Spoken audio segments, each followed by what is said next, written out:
All right, we welcome Auburn student athletes Bryce Brown and Jared Harper to the dais.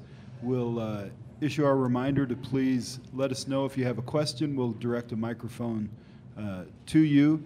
If you could direct your questions to a specific student athlete, that's fine. That would be great. And once again, ask your questions into the microphone. And we'll get started. Questions for Jared Harper and Bryce Brown.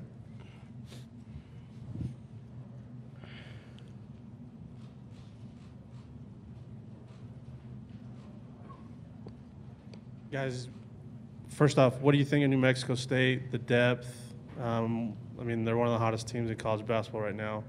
Kind of what you've seen in your scouting and in your preparation. Bryce? They're a talented team.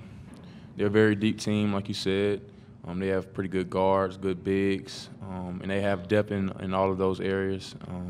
So our thing is just guarding their guards, keeping them guards in front of us. Helping our bigs out a little bit because it's not going to just be a one-man team for them, and just helping out as much as we can because they're going to need to see bodies. They have quick guards, fast guards, and they're kind of undersized in the bigs, so their bigs aren't slow, undersized bigs as well. Yep. Jared?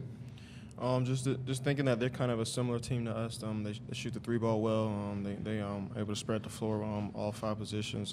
They like to run. They like to press and force turnovers. So just seeing how similar they are to us and just knowing the things that we have to do to be able to win.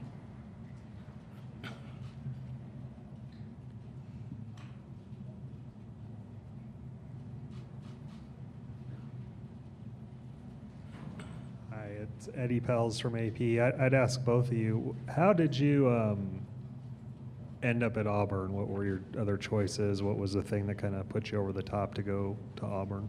Jared? I just thought Auburn was a good situation for me. I think a couple of things, it was closer to home for me. That was one thing. So my parents were able to come a lot. I was able to play as a freshman. That was another big thing in this.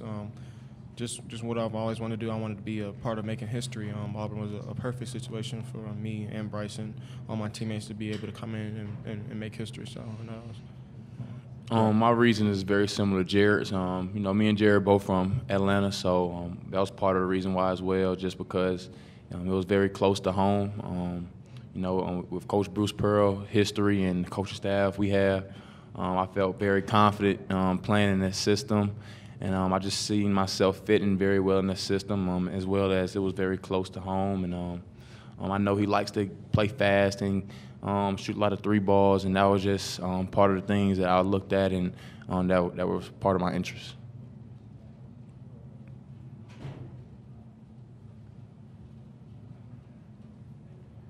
A lot of the media, people making picks have said that New Mexico State might be an upset with the 12-5. I mean, it's kind of a regular thing in the NCAA tournament. Do you guys pay attention to that, and what's kind of your thoughts on that? Bryce?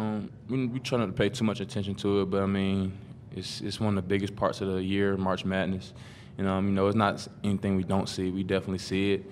It's nothing new to us. We've been doubted. I've been doubted since I don't know how long, like before high school, middle school, high school. So I mean, it's nothing new to me. I'm always been the type of person that wanted to beat the odds, and I pretty much feel like I've been able to do that. So I mean, it's nothing new to us. Me and Jared used to being the underdogs, and like I said, it's nothing new. Jared? I guess it's another thing not we pay too much attention to. Just another motivation for us this year. We're playing our best basketball at this time of the year, so we're not really thinking too much of what other people are saying. It's just what goes on in our locker room. That's our main focus, and doing what we need to do to fulfill our goals.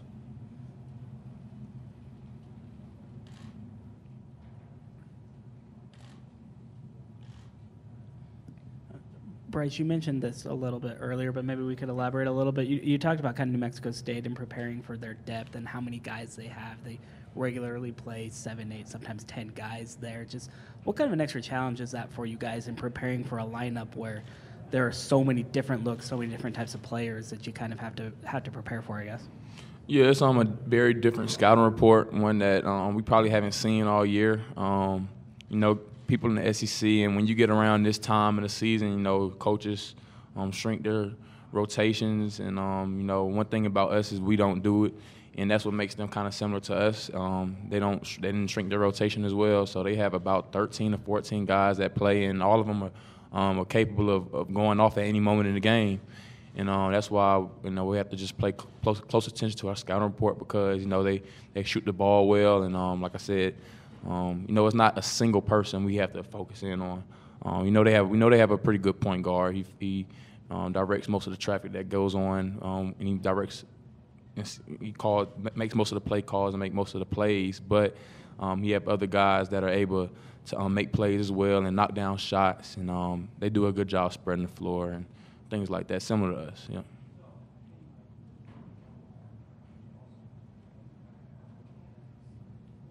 More questions? Okay, we'll dismiss the student athletes and we'll welcome Coach in just a moment.